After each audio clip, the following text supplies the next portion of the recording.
ഫോണുകൾ വാങ്ങിക്കാൻ വരട്ടെ, ഈ മാസം അവസാനമൊക്കെ ആയല്ലോ. തീർച്ചയായിട്ടും. പിന്നെ ഒരു കാര്യം, തീർച്ചയായിട്ടും ജോത്സ്യനാണോ? അതവിടെ നോട്ടെ, എന്തിനാ അതിന്റെ പുറത്ത് കയറണേ? എന്റെ തീരുമാനത്തിൽ ഒരു മാറ്റില്ല, തകർക്കാൻ പറ്റാത്ത വിശ്വാസം. 5 ഇറങ്ങുന്നുണ്ട്, 8th സെഞ്ചുറി പ്രോസസറും 144 ഹെർട്സിന്റെ ഡിസ്പ്ലേ ഒക്കെ ഉള്ള ഫോണാണ്. അതിനെന്ത് വില വരും? ഒരു 50,000 എനിക്കറിഞ്ഞൂടാ. എവിടെ കിട്ടും? മുംബൈയിലൊന്ന് അന്വേഷിച്ചു നോക്കി അറിയാം. ഇനി ബഡ്ജറ്റ് അത്രയില്ലെങ്കിൽ 20,000 നോഡ് C5 ഇറങ്ങുന്നു. എന്റെ പൊന്നിക്ക, ഈ കഷ്ടകാലം പിടിച്ചു നിൽക്കുന്ന നേരത്തെ ഇങ്ങനെയൊന്നും പറയല്ലേ. ഞാൻ നിങ്ങളുടെ കാല് പിടിക്കാം, നിങ്ങളെ പഠിച്ച സഹായി. ഈ സീരീസ് ഫോണുകൾ ലോഞ്ച് ചെയ്യുന്നത് 30-ാം തീയതിയാണ്. ഈ ജൂലൈ മാസം 30-ാം തീയതി തന്നെയാണ്. സോ അതുകൊണ്ട് തന്നെ വെയിറ്റ് ചെയ്യാം. അടിപൊളി ക്യാമറ ഫോൺ ആയിരിക്കും എന്നുള്ളതാണ് അറിയാൻ കഴിഞ്ഞിരിക്കുന്നത്. ശാസ്ത്രത്തിന്റെ ഒരു വളർച്ച അങ്ങനെ എന്തെല്ലാം കാണാൻ കിടക്കുന്നു. iQOO C9 Pro ഇത് ഗംഭീര ഗെയിമിംഗ് പെർഫോമൻസ് തരുന്ന ഒരു ഫോൺ ആയിരിക്കും. അടിപൊളി ക്യാമറ ഉണ്ടായിരിക്കും. മൊത്തത്തിൽ കേരളം സാധനമാണെന്നാണ് പറയുന്നത്. The society is danger for that content. Okay. നീ എന്തോ ഉമേഷ് എങ്ങനെ? നിന്റെ അമ്മ നിന്നെ കുറിച്ച് എത്രമാത്രം വറീഡാന്നറിയോ? നീ ഞാൻ പറയുന്ന കേക്ക്. ഈ മാസം അവസാനമൊക്കെ ആയല്ലോ. ഇനിയിപ്പോ തിരക്ക് പിടിച്ച് ഈ ഒരു ടൈമിൽ പോയി ഫോൺ വാങ്ങിക്കാൻ നിൽക്കണ്ട. കേട്ട് ഞാൻ മടുത്തു.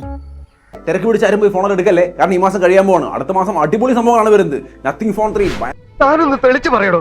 അടുത്ത മാസം ചില വെറൈറ്റി സാധനങ്ങൾ വരുന്നുണ്ട്. വെറൈറ്റി സാധനങ്ങൾ. ഈ നായിന്റെ മോനെ ഇനി ഞാൻ കൊന്നുകളയും.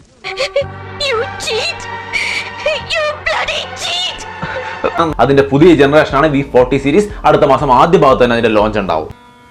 സത്യമാണോ ഈ പറയുന്നത്? സത്യം. റിയൽമി 13 Pro സീരീസ് ആൾക്കാർക്ക് ഭയങ്കരമായിട്ടുള്ള സീരീസ് ആണ്. എന്തുകൊണ്ട് ഇത് നേരത്തെ പറഞ്ഞില്ല?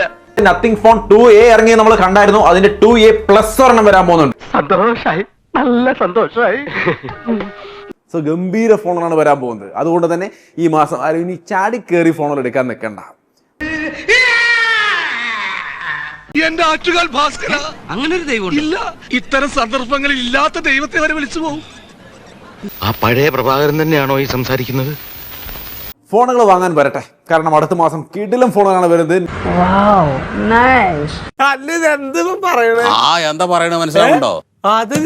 ചിരിച്ചത്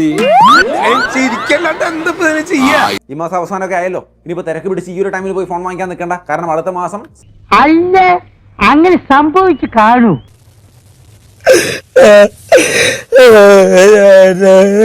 ഫോണുകൾ വാങ്ങിക്കാൻ വരട്ടെ, ആരും തിരക്ക് പിടിച്ച് പോയി ഇപ്പൊ ഫോണുകൾ വാങ്ങിക്കല്ലേ. ഓഫറുകൾ ഉണ്ടെന്ന് എനിക്കറിയാം. ഓഫറുകൾ വാങ്ങിക്കണം എന്നുള്ളവർ വാങ്ങിച്ചോളൂ. ഇനി നമ്മൾ എന്ത് ചെയ്യുമല്ലയ്യ? ലക്ഷങ്ങൾ കൊടുത്ത് വാങ്ങിക്കുന്ന ഐഫോൺ നഷ്ടപ്പെട്ടു പോയാൽ എന്ത് ചെയ്യുന്നുള്ള പേടിയുണ്ടോ? എടോ, കണ്ണി ചോരയില്ലാത്തോണ്ട് തനിക്കറിയോ? ഞാൻ 3 ദിവസമായി പല്ല് കഴിച്ചിട്ട്, കുളിച്ചിട്ട്, ഭക്ഷണം കഴിച്ചിട്ട്, ഒന്ന് ഉറങ്ങിയിട്ട്. അതിനെങ്ങനെയാ ഉറങ്ങാൻ കിടക്കുമ്പോ താൻ എന്റെ മുമ്പിൽ ഭൂതം പോലെ വന്ന് നിൽക്കല്ലേ? ഇന്നേക്ക് മുടിയല്ല തലവരെ. ഫോണുകൾ എടുക്കാൻ വരട്ടെ, തിരക്ക് പിടിച്ച് ആരും പോയി ഫോണുകൾ എടുക്കല്ലേ, കാരണം ഈ മാസം കഴിയാൻ പോവാണ്. അടുത്ത മാസം അടിപൊളി സംഭവങ്ങളാണ് വരുന്നത്. ഞങ്ങളോടത് വേണ്ടായിരുന്നു മല്ലയ്യ, വേണ്ടായിരുന്നു. എന്തായാലും നിങ്ങൾക്ക് അത്യാവശ്യമില്ല എങ്കിൽ ഫോൺ എടുക്കാതിരിക്കുന്നത് തന്നെയാണ് നല്ലത്. കാരണം ഒരു ഫോൺ എടുത്താൽ 3-4 കൊല്ലമൊക്കെ ഉപയോഗിക്കുക, അപ്പോഴത് മുതലാവൂ. സത്യസന്ധനായ കള്ളൻ. ഞാൻ ഈ പീടിയ പൂട്ടിട്ട് ചാനൽ തുടങ്ങിയാലോന്ന് ആലോചിക്കണേ. ഇവിടെ ഇരുന്നിട്ട് 10 പൈസക്ക് ഗുണമില്ല. എന്ത് പറഞ്ഞാലും കാണാൻ ആളുണ്ട്.